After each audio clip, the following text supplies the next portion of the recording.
What's up is down, what's left is right. Chasing stars and holding you. Well, hello again, everybody. Welcome to the Ed Kilgore Show. Now, I know most Bills fans are probably already looking past Sunday's meeting with the Patriots in Foxborough. It's a 1 o'clock kickoff, and might be a little bit windy. That's what they're calling for, but no precipitation, so that's a good thing. Bills, 8.5-point favorites. That always makes me a little bit nervous, but they are fairly healthy. Josh Allen with a little bit of a shoulder scare against the Giants, but he's been throwing in practice.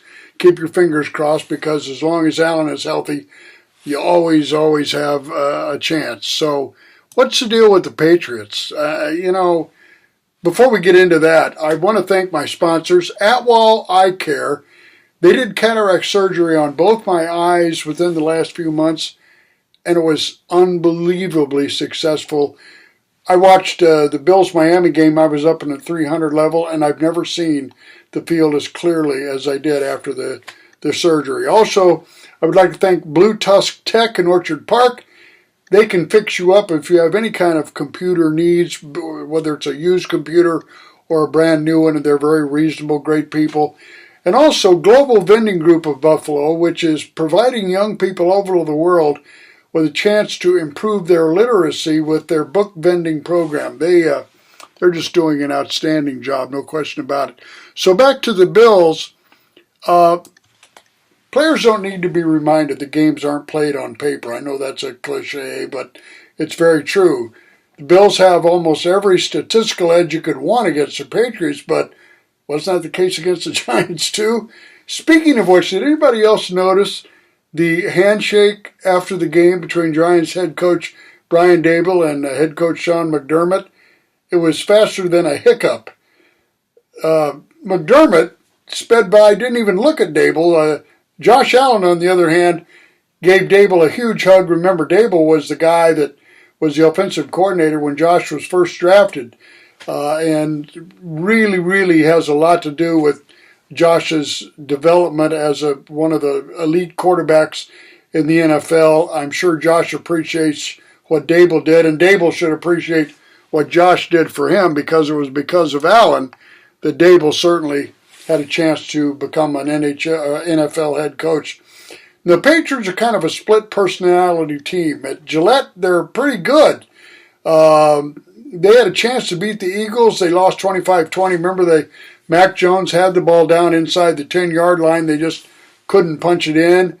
They had a chance, as I say, to beat the Eagles. They played with the Dolphins, losing 24-17.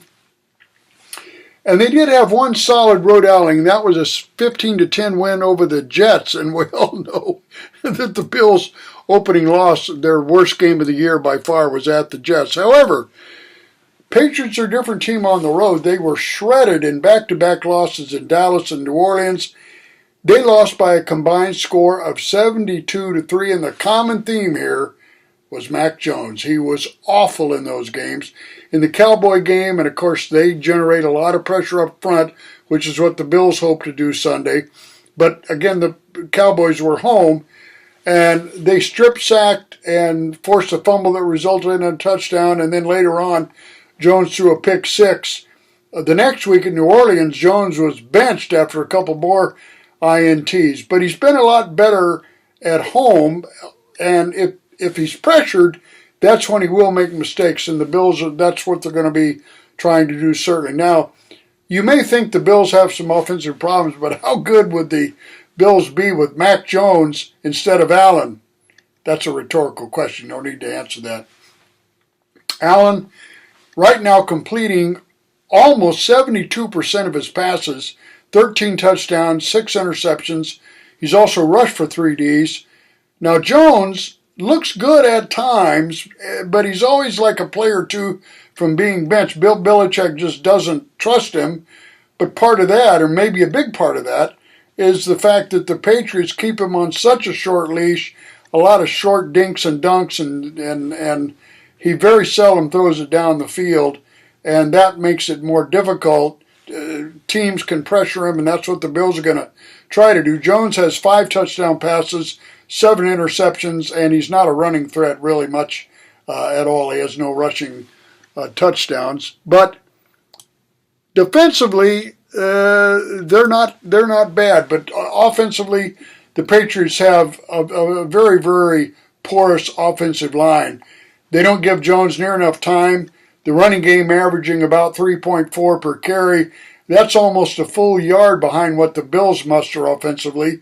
But again, defensively, the Patriots are better than decent. They are 10th overall in total yards allowed, and they're 7th against the run. They've recorded 12 sacks, which is exactly half the Bills' total of 24. But another thing the Patriots don't do well is force turnovers. They only have 2 interceptions. Bills are in pretty good shape physically. Ed Oliver, defensive tackle, questionable with a toe injury, and he hasn't practiced as I'm giving this podcast. But and also there was some concern about Allen's right shoulder, which he hurt in the Giants game. But he's throwing well in practice. He says it's not going to be a problem. Says it's still a little bit sore, but we'll have to take his word for it. But Allen, as you know, could be missing a couple arms, and he'd still say it's no big deal.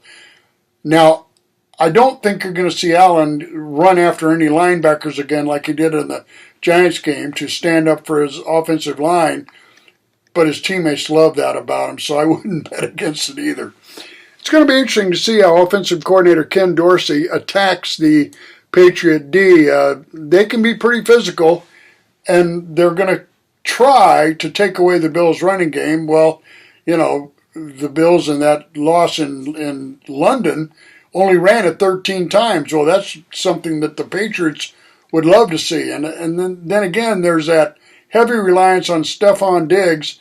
I think that's going to continue, but rookie tight end Dalton Kincaid is back after clearing concussion protocol, so hopefully the Bills will start working him into the lineup a little bit more. Dawson Knox, quite frankly, has been very inconsistent. Had a tough couple balls he could have caught against the Giants. Didn't. Not all his fault, but for the kind of money he's making, you'd think he would be a little more consistent. This would be a very good time to see Gabe Davis have a big game. And he's just kind of an enigma. The Bills love him, and he does make big plays at times, but man, he lost that fumble that was I think the second offensive series against the Giants, and that was a killer. He doesn't get a lot of yard after catch production either.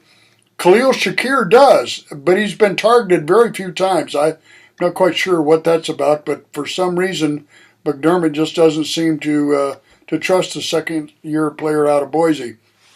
Now, I don't expect to see the kind of lopsided game we've seen in Foxborough the past couple seasons. The Bills have really dominated in Foxborough after kind of close first halves. But, again, limiting turnovers is really big. It almost cost the Giants game. Bills turned it over twice, didn't force any turnovers against the Giants. Part of that because Tyrod Taylor just doesn't turn it over, and that's something that Daniel Jones does do, but he wasn't in there. Some would call this playing not to lose. I'm talking about the Bills trying not to put their offense in position to turn it over, but there's a lot of truth to that. It goes without saying what a big game this is for the Bills. I mean, heavy favorites, 8.5-point favorites. And they have a quick turnaround Thursday in Orchard Park. Tampa Bay comes in. The Bills should be favored pretty big by a touchdown or more in that game.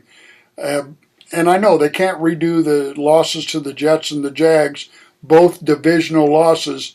So little margin for error with this one. And then, of course, a very tough schedule ahead later in the second half of the season. But I think the Bills get it done, we'll say 27-17. So, again, I want to thank my sponsors, Atwell Eye Care, for their incredible job on my eye cataract surgery, Blue Tusk Tech in Orchard Park for their computer expertise, and Global Vending Group of Buffalo for their worldwide vending program to improve literacy for children. Thanks for watching. We'll see you soon.